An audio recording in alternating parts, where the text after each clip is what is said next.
The Influencer's Edge is brought to you by the Rapid Sales Accelerator. If you're ready to skyrocket your sales by 30% or more in just 90 days, then you need to claim your free training right now.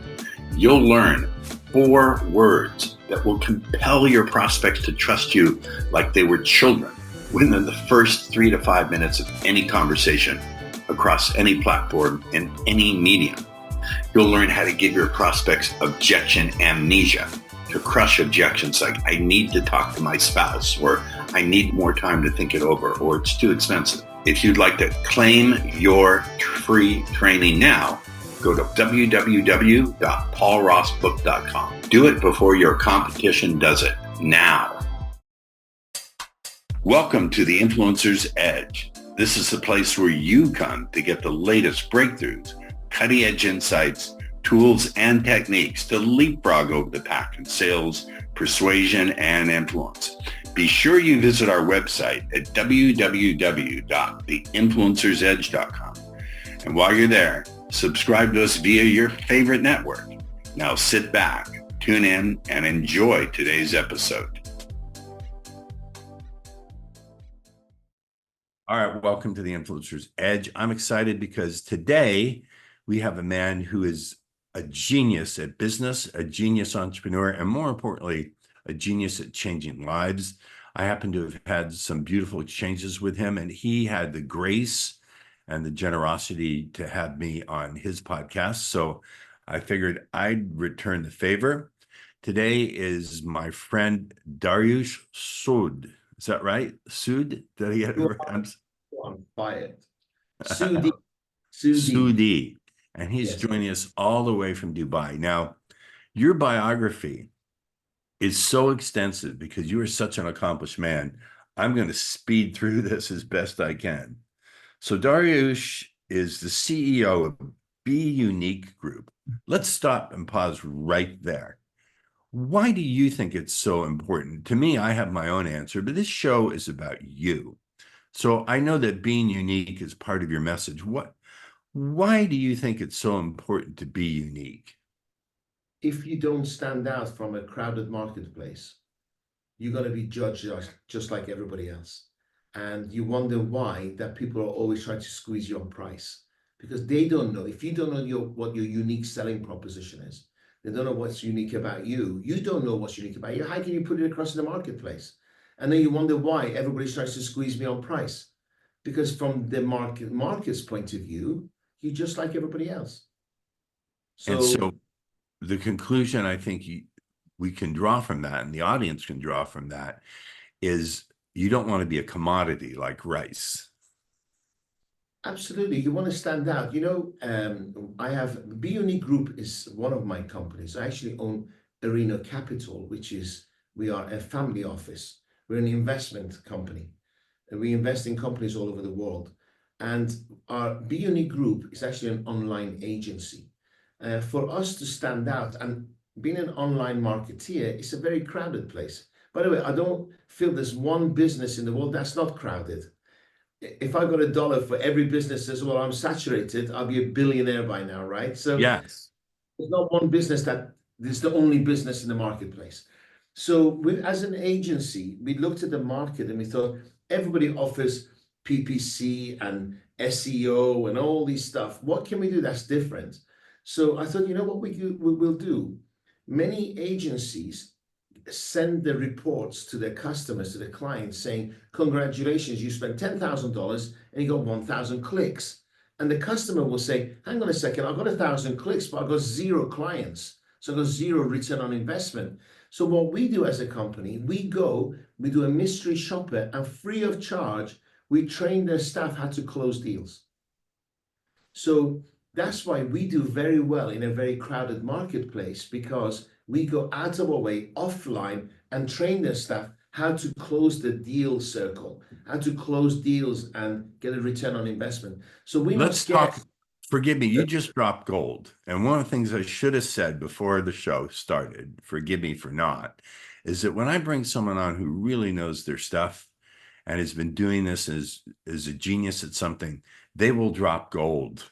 And so And I have to stop you right there. You said, I believe the term you used was selling circle. Is that what you said?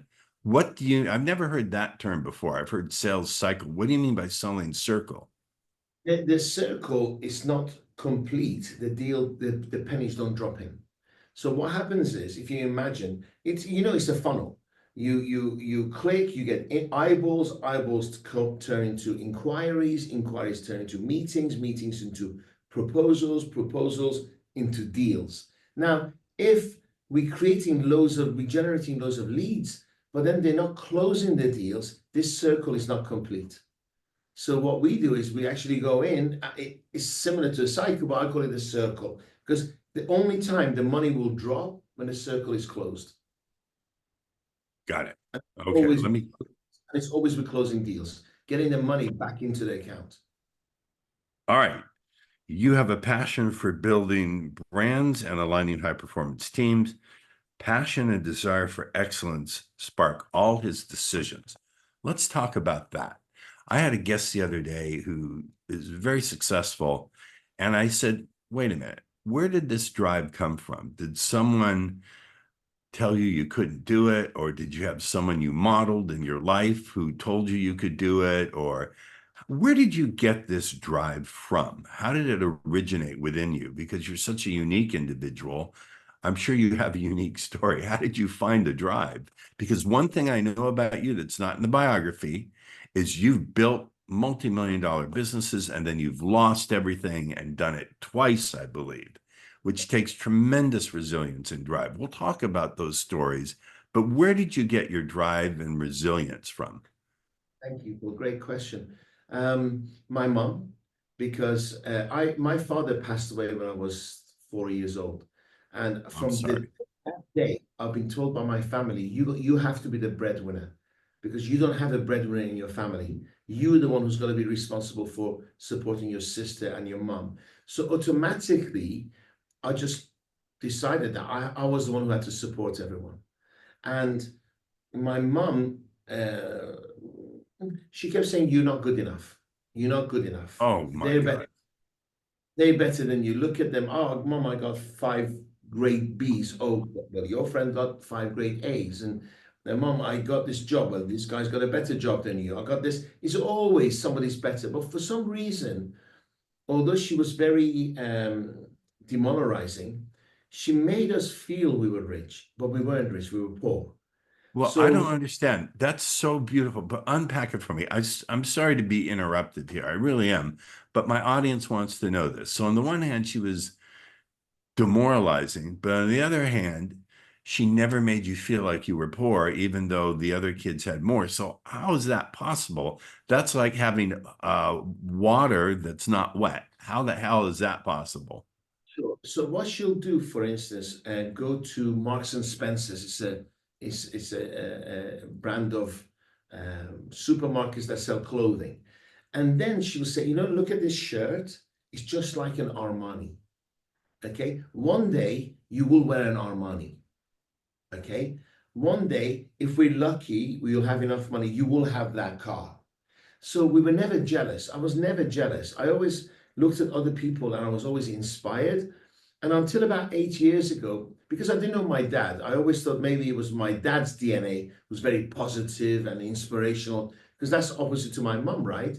But I was on a Tony Robbins seminar about 8 years ago, not even that, maybe 7 years ago. And I was listening to Tony and I realized that I actually resented my mom, because I actually had a terrible childhood, very physical and mental abuse. And I resented her. She always got under my skin, and never sexual, always mental, which I think is terrible. Mental abuse, I agree. verbal abuse. It was. I lost my childhood. I had a horrible childhood, and I couldn't wait to get old and leave home, and which I did.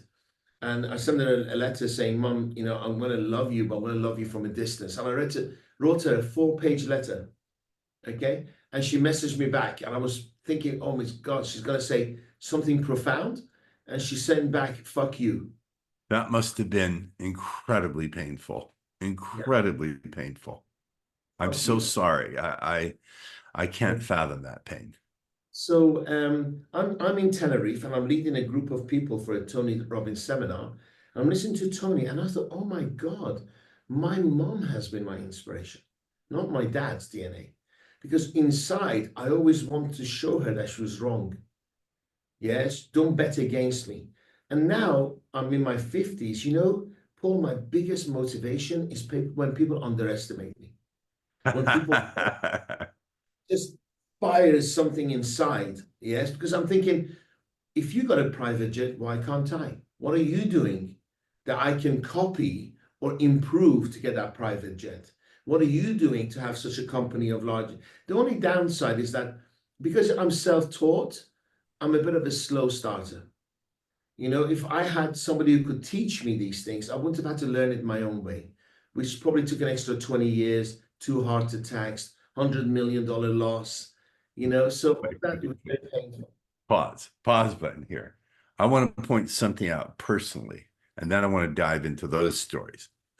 The fact that you could look at people who have more than you, so to speak, they have the jet, but you don't, and not have envy, but instead be inspired. If I can, let me finish the thought. I think this speaks beautifully about the human being you are, because you can see someone who has more than you, and rather than be eaten up by envy, you can be motivated and inspired and even admiring of that person. You don't have envy in you, which is how is it that you don't have envy in you? Because so many people suffer from that. And I think it's the heart killer and the spirit killer, but you don't. I think, thank you again, thank you. I think most people live a life of scarcity and they think just because he's got the private jet is the reason I don't have it. But when you actually talk to the rich, you realize there's money for everyone. There could be 10 private jets. You know, I go to buy something, even my children now, and I teach them abundance and I have them all my life. I say, should we get that? He goes, well, why should we spend it on that when we can get this? I said, but if you believe in abundance, you can have that, and that. Because money can go all over the place. There's money everywhere. Jealousy is when people think you've got it and that's why I don't have it. Okay, so they become resentful. And I'm thinking anything's possible. I sat as a child, I'm thinking, why am I turning right when I go on an aeroplane and all these people are turning left? What are they doing to afford business class? Yes, and then I'm sitting in business and I said, why are they flying first? How can I fly first class? And it just happens, the universe brings it if you keep asking the right questions. And just because I'm flying, here's an interesting point, Paul. I help people invest their money and I guide them. I'm not a financial investor or advisor, but last year to a tune of $33 million, I advised people where to spend their money, to invest their money. And they got around, on average, of 24% returns a year. Average. Some got 30% returns a year. Here's an interesting point. Over 90% of the people I advised and I changed their lives never came back and said thank you. Over 90% of people, Paul, who invested, because I know I have a relationship with these companies that give them these returns, right? So I get a report and they compound, they keep reinvesting. Guess what, Paul? 90% stop talking to me. I don't get it. I don't get it. And I keep thinking, why did they do that? Do you know what they're thinking? Well, you know what? I hope he's not getting commission for the money I'm putting in. Mother. Yeah. 90%, Paul. I had people who used to come to my seminars religiously. The moment they invested, I never heard from them again, never saw them again, nothing. Incredible. Because in their mind, it's poor mentality. If I don't tell him, I can have it all. But if I tell him, he might benefit a commission. Yes, so I will lose. But they don't realize the rich think everybody should win. There's money for everyone. Everywhere. Wow. Now, thank you for that. I want to see, I have the ability to create open loops and close them from my NLP training. So let's go back to and close another loop. You said you lost how much? $100 million? Not cash. Well, my Cash. business, no, my business was valued at 100 million. Yes. and you lost the whole thing, and you had 2 heart Yeah. attacks. I've only had 1 heart attack. So I'm doing a little bit better than you, but tell us that story of how $100 million business went down the tubes, and how did you deal? What was your response to it, and how did you get through it? Certainly. With my first wife, we ran health clubs and spas. At one stage, we had 600 staff. I was in a rich list of north of England. There was a TV program done on me. And at that time, my first wife and I separated. She came to Dubai, and I decided to look after my children. We had a son and a daughter. And to be honest with you, I hadn't met my second wife yet. I was divorced, and my first wife come to Dubai. So I'm looking after the kids, and I'm on television. And truthfully, is I want to be on TV to pick up a hot girl. Now I was thinking, if I understand that's the motivation of so many people. I'm on TV, and it was played 7 o'clock prime time on a Thursday, and one of the top TV programs. So every Thursday night I went out. Not one single person recognized me, Paul. I didn't get laid once. You should have come to Ross Jeffries. I would have taught you. One night, one girl comes to me and she started talking to me. I was like, finally, and she was really nice. Halfway through the conversation, I realized it was a mistaken identity. So I told her to walk off. That's fucking hilarious. The program finished, and there was a knock on the door one night at my house. And I shouted at my kids to answer the door, but they were on their iPhones or whatever playing around.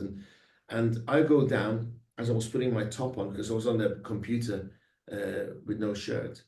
They burst into the door and they put a knife to my neck, and they pinned me against the wall and said, and the guy was literally had a knife to my neck, and he was saying, let me cut him, let me cut him.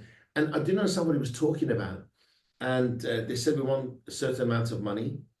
And being a salesman, I talked them out of it.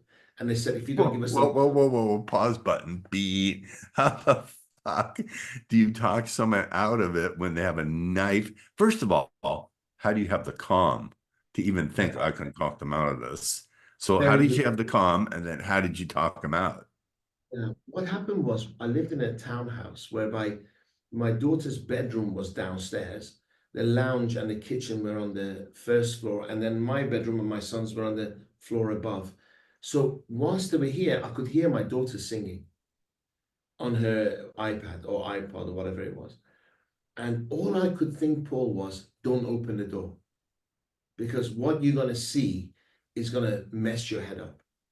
So I was calm so that I didn't create a commotion at the front door so my daughter would open and see. All I cared that time, I didn't give a shit about the knife to my neck. I didn't care what was going on. All I was thinking is, I hope my daughter doesn't open the door. And they were saying, and they knew me. And they said, your daughters and son go to these schools. We know the address of your business. If you don't pay tomorrow, we'll kill you and your family. So they left. I called the police, and within 20 minutes, they were arrested. The idiots had a fingerprint on the doorbell. They had the fingerprints everywhere. And when they stopped them, my address, home address, was in the car. And later on, I found out, and one of my business's franchisees was behind it. Whoa, whoa. What a betrayal. What a betrayal. It's an interesting thought, Paul. I always had a feeling that this guy was crooked.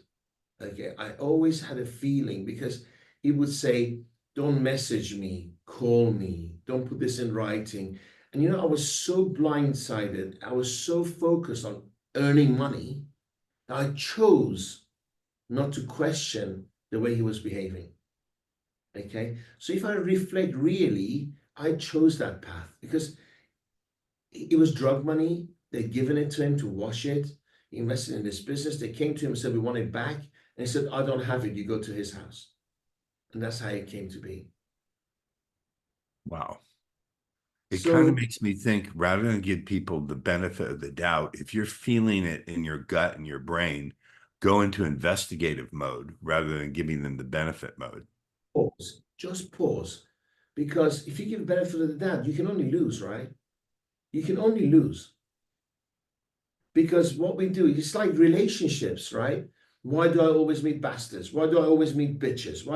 Because you're freaking focusing on it, right? Just change your mindset, write your values down, know your boundaries, and judge them by them. But at that time, I had no clear boundaries.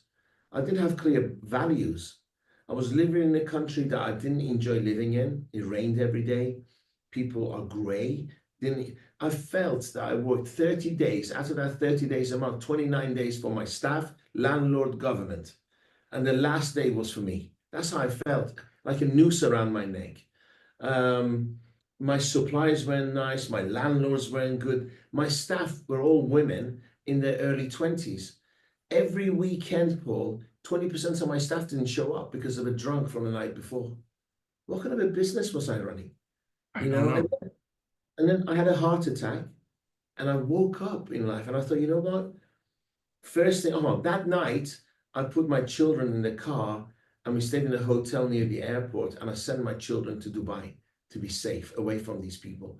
Although they got arrested, I didn't know how many other people they knew and they could send to my house. I never went back to that house. I packed a car, got police escort, and drove from Manchester to Dover, took a Euro train to France, drove through Spain in 48 hours. I was like this. And I took a sabbatical, came back, and I had a heart attack. And when I woke up and I was crying, Paul, and I was like, you know, it was really weird. I was not scared of death. I thought, well, fuck it. This is it. This is it. But then I looked at the ceiling. I thought, what a horrible view of stained hospital ceiling. But I was crying because I didn't want to die alone. That's really interesting. I thought, where are my loved ones? And I never want to live a day without my children. So I just made a decision. If I was going to live through this, I was just going to get rid of everything. I want to burn my boats, burn my bridges. I was going to go to Dubai to be with my kids. What fucking courage. Thank you. I just thought this life is not worth living like this. And I was leveraged. Paul, I went through a nightmare. This is another one that I have so much pain towards England and really the States, really, because I hate. There was so much prejudice with the police, and they arrested these people. And there was 4 of them. 2 of them, they got arrested. They didn't tell the name of the other 2. And I had to go 4 times to court. Okay. And at many times our paths crossed. It's a horrible thing. And on the day of judgment, the police did the deal with them. So he never went to court. And they got 6 months house arrest. So you can go into somebody's house at knife point because they said to the police, we're just going to scare him. And they gave him 6 months house arrest on a deal. And those 6 months, Paul, these guys were internet savvy, and I had no idea about internet. They opened up like 20 websites against me, saying I'm a pedophile, I've got Interpol against me, I've got 10 wives, families all over the place, I'm running away from this. So when I came to Dubai, I'll tell you how much money I came in with. I'll meet somebody like yourself, you know, a prominent business person. They'll like me, will agree to do business, and then they'll Google me. And the saying goes, if there's so much shit, some of it must be true, right? So they'll cancel. And this stealth up, down was killing me again, Paul, right? So anyway, I was very honest. 2009 was a bad year for me. I was very honest with the people who came to my businesses. And I told them exactly what had happened. Didn't think to, twist the truth. I told them I decided that 1st of September 2009, I was going to be in Dubai. They paid me 10% deposit. And behind my back, went to the landlords of my properties. And I said, this guy's is going to be a bankrupt. Okay. They didn't pay me the 90%. And they said, sue us. Sue us. The bank came after me. The 10% I had was leveraged. I paid all the banks off. I should have gone bankrupt. The government came after me, the taxman. I landed here in Been Dubai. there. I landed here in Dubai with $700 or $750 in my pocket. From Wow. 9 months of being TV program, following me everywhere, I'm buying Ferraris and Mercedes on credit card, to being in a maid's room in Dubai with $700 in my pocket. Were you scared? No. I got to Dubai, and I thought, you know what, I'm going to live in a nice neighborhood. And I advise people, whatever you do, even if it's in a maid's room like me, live in a nice neighborhood. Because at weekends, I was playing volleyball on the beach with the rich, right? And they started liking me, and I started asking about their businesses, and I started socializing with the rich. So your peer group is really, really important. I knew, honestly, I knew, but deep down inside that I was just going through a winter of my life, and this winter will pass. I just knew if I just kept doing the right things every single day, and he kind of kept focusing on my vision board, on my postcards that I had on the visor of the car, on the mirror next to my bed, in my at the top Filofax, it kept reminding me what I had to do every single day. I will achieve my 6 monthly goal. And every 6 months, ever since I've set goals and vision boards, dating 6 months, and every time I've achieved every single one, Paul, every single one. And I can give you examples of miracles that your audience will not believe. And I share. I want to hear that, but let me stick another pin. What's what stands out for me, just as an amateur psychologist and someone who's done a lot of change work and not professional therapeutic work with people, I think what lays at the essence of all these stories you're telling, the deep truth about it is you never felt a sense of resentment towards the people who were persecuting you. And they really were doing you deeply wrong. And you never made up a story that you're the victim. And is that correct? That's what it seems to me. Deep anger towards those people. Good. Anger. All right. Put me in a room with them. Put me in a room with them. And I will kill him with my bare hands. But I was never a victim. I chose them in my life. I could have got rid of them earlier in my life, but I didn't deserve what they did to me. So I'll come fighting. I'll come rip your head off. What the buyer who paid us 10%, it was very arrogant. By the way, at that time, I didn't like confrontation. I was very polite in manner. Now I love confrontation. I know you do. Bring it on. Bring it on. Confrontation. Most of the time, healthy confrontation, right? Or not all confrontation is negative, but people avoid confrontation at all costs. Whoa. Okay. Okay. Let's unpack that little bit of gold you rolled out, because I believe there's a time in the sales process. Sometimes there's a time, not always, to be confrontational, to lay out the truth. But a lot of people don't believe that. So how did you come to that insight that I agree? There are times with some kind of people, you need to shake them out of their apathy and their fear. So where did you get this notion that? Yeah, great question. Because I felt if I hold it inside, I will die of cancer. I felt no, I shouldn't have filters anymore. Okay, because I stopped caring what people thought of me. I was really happy with the person who looked back at me in the mirror, because I know that person looking back at me is a decent human being. Wakes up every morning, wants to look after his kids, his family, wants to nurture them, look after them, help as many people as possible. Now, if I piss you off, so fucking what? Yeah, I can't. You have whatever your story is. It's real to you. It's not about me. I know me, right? So in sales, what you find is a lot of people assume, okay, and when they confront, they're confronting on a personal basis, right? So it sounds like an attack based on the assumption of circumstances. So what I say is confronting sales. I say, listen, dear Sally, I saw you last week. We got on really, really well. Okay, I'll put the whole weekend time together to give you this proposal. I've sent it to you, and 6 times I've called you. Now you're ignoring me. Okay, it hurts. It hurts me because I'll never know whether I went wrong somewhere or you've gone somewhere else for a reason. So no hard feelings.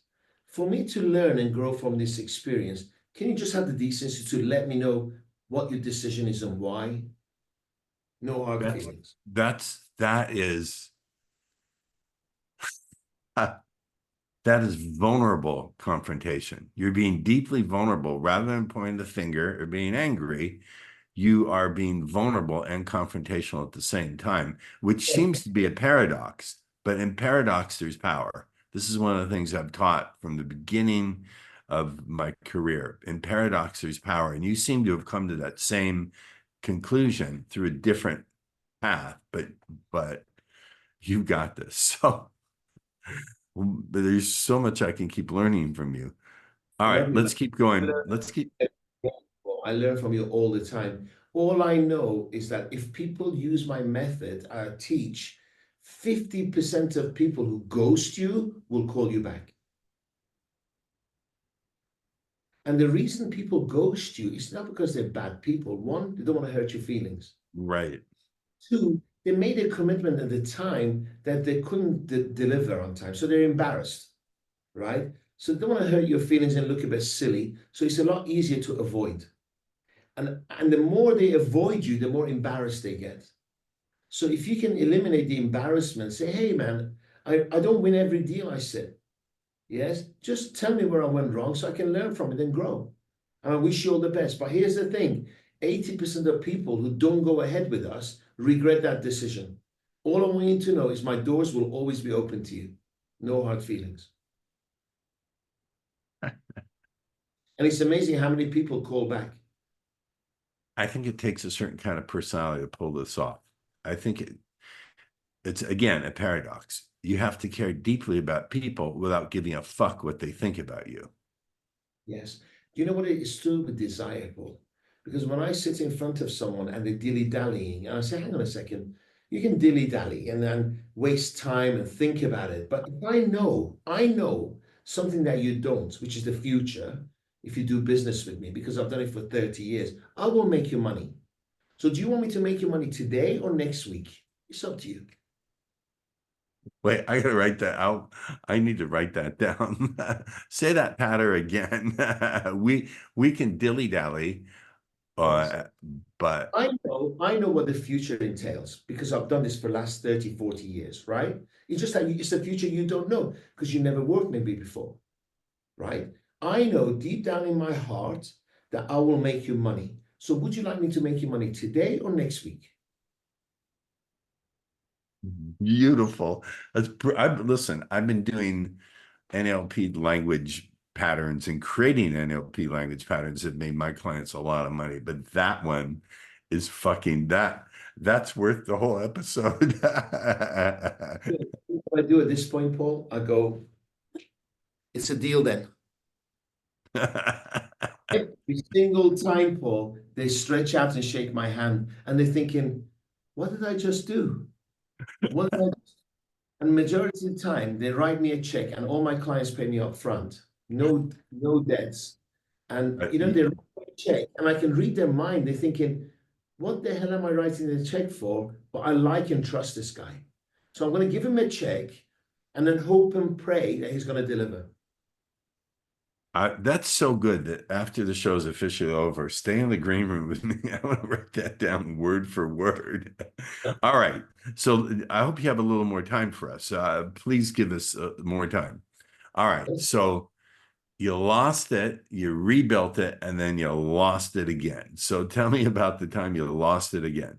I lost it once. I didn't lose it again. Oh, okay. I had a second heart attack. 4 years ago, 7 years ago, somebody came to me and said, hey, Dariush, you have an interesting story. I heard about you losing everything, gaining again. He was one of my students and he ran events. And I got the dead man slot, which is the last slot of the second day. Oh, God. The worst. Home, yeah. And there was about 160 people in the room. And they gave me half an hour. So I came on. I'd never spoken before, Paul. I spoke for 2 hours.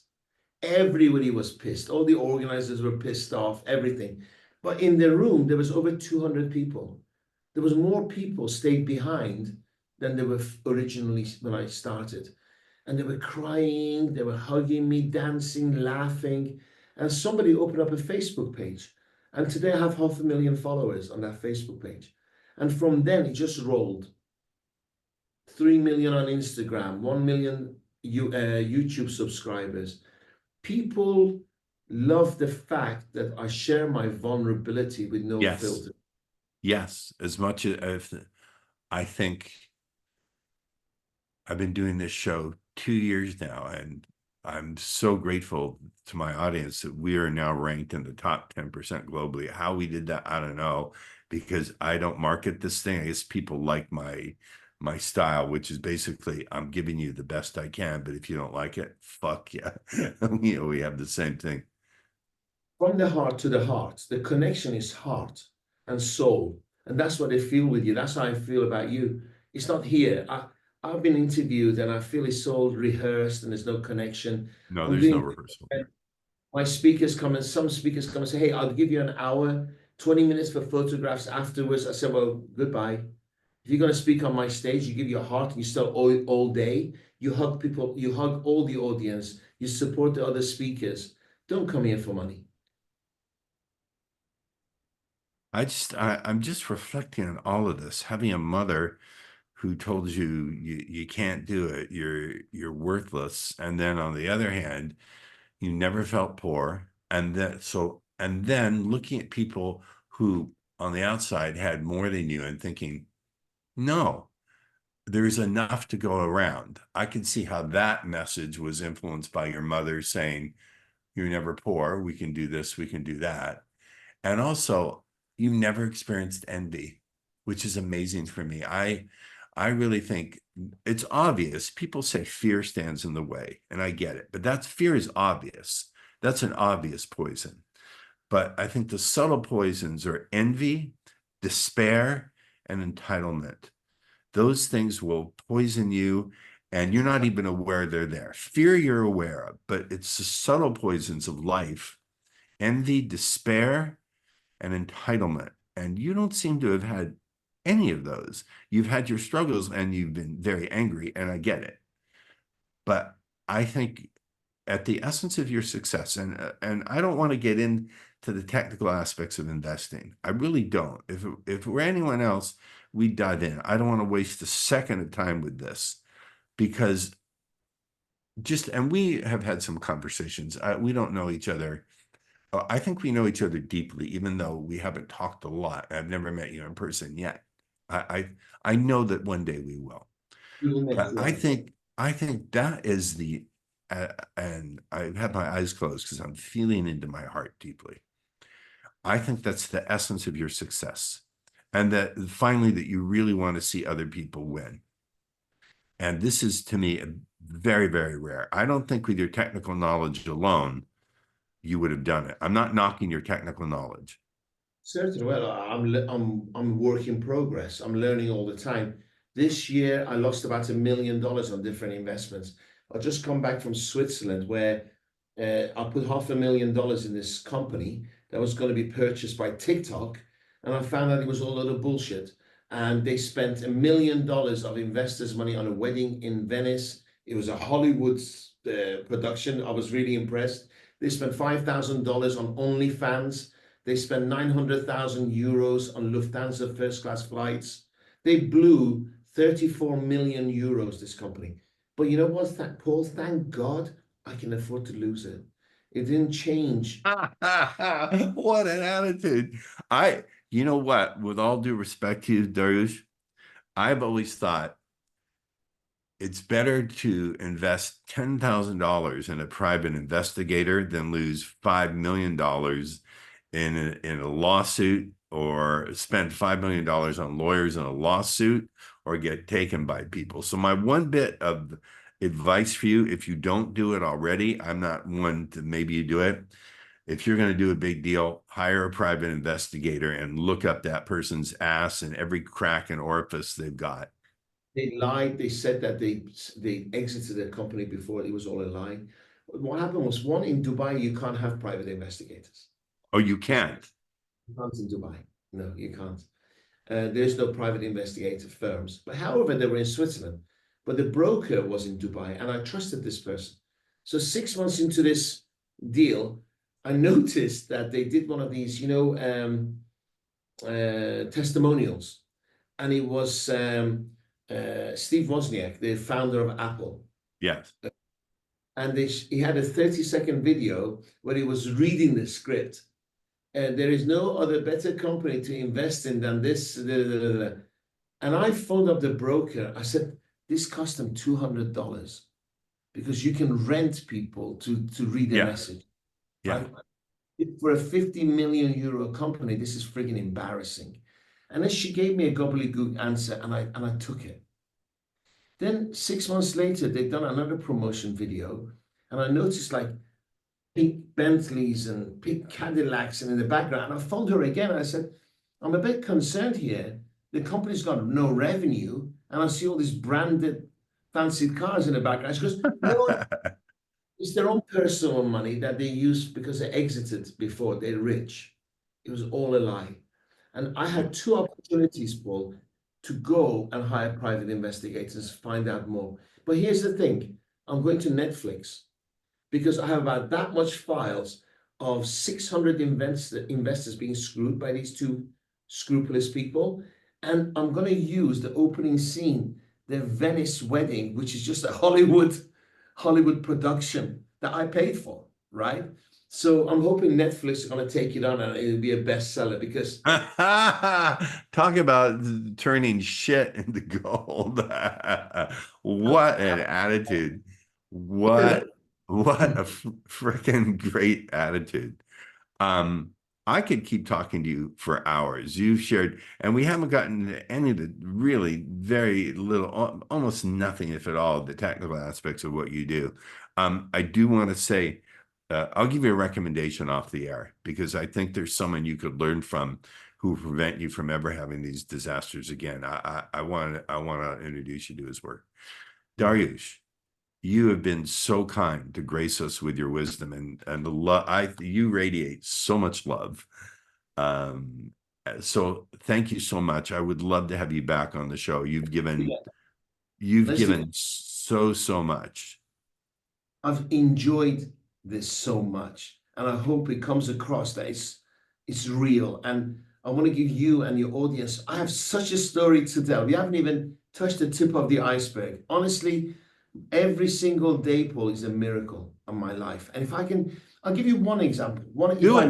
Yes. I can give you a couple. I'll give you a couple. Do it. Right? A year into my second vision board, on it, I had a white Ferrari, a 458 with a black roof on this vision board. So this house, this neighborhood, I achieved this life, school for my kids. But I mean, my kids had 3 of them hadn't gone to school for 6 months when I came here. They were my driving force to provide for my kids. But in this vision board, I achieved everything but the white Ferrari with the black roof. And it was bothering me because I teach this shit and I haven't achieved the white Ferrari with a black roof. And I wasn't even close to being able to afford one. And then on LinkedIn, somebody messaged me and says, I've got a car club for like $3,000 a month. You can have one car for 2 days a month. They came to see me, opened a catalog. There's a white Ferrari with a black roof, 458.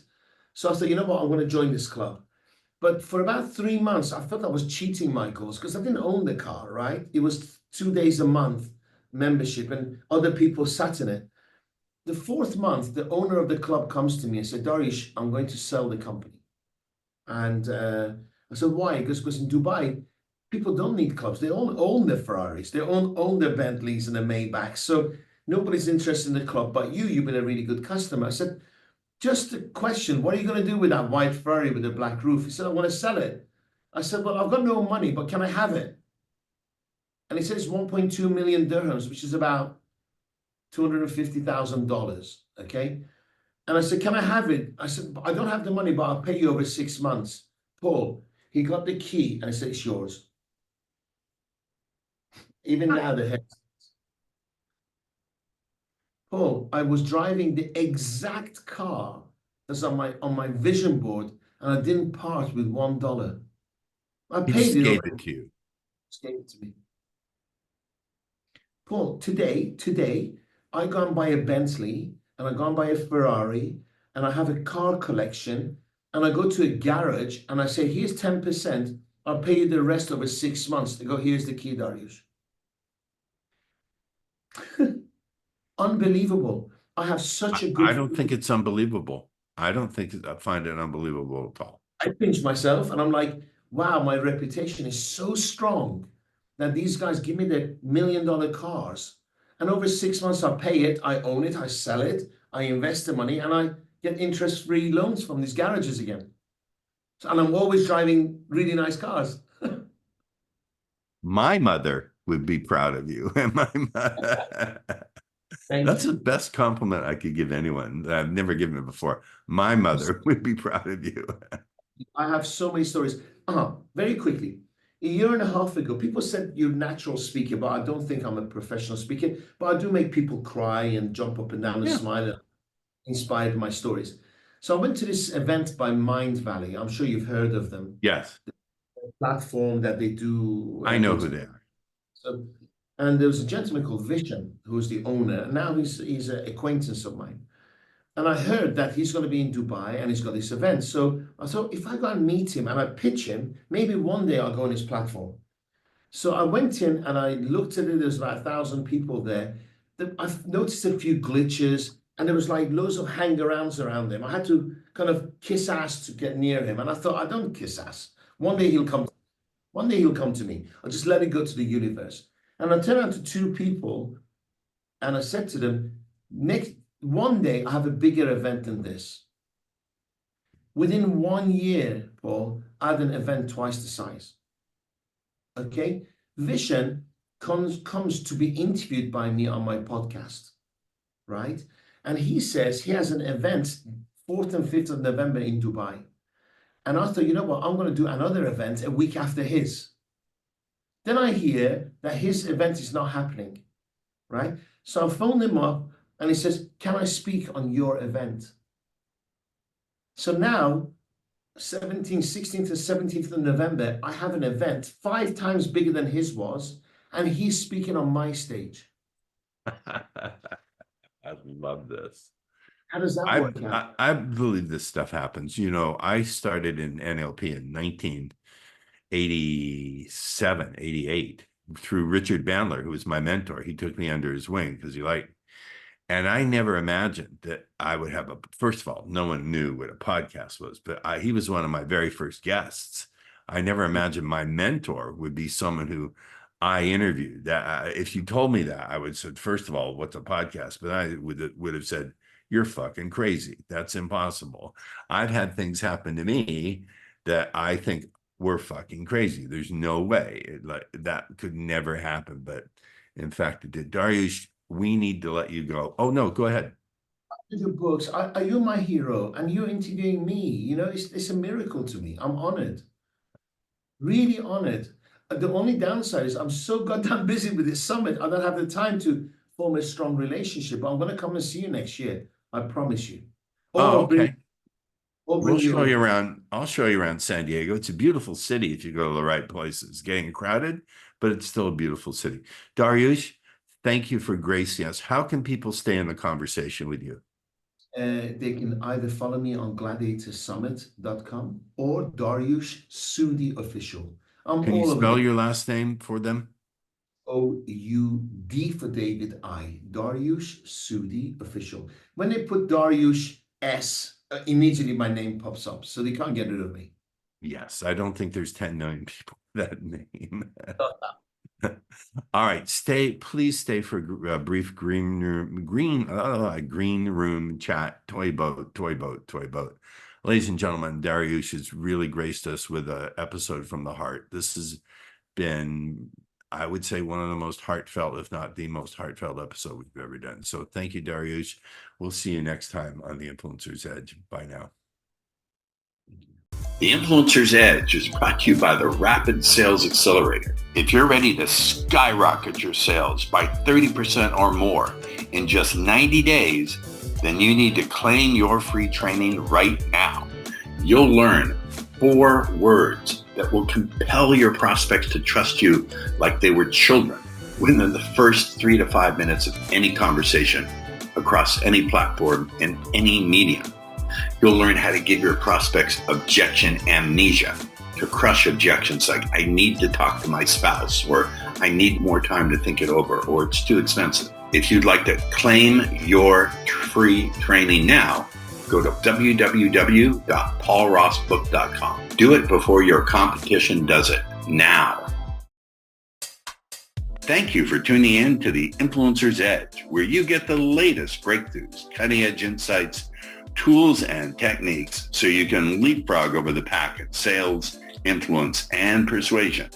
Remember to visit our website at www.theinfluencersedge.com to enjoy even more great episodes like this one. We look forward to seeing you again on the Influencer's Edge Show.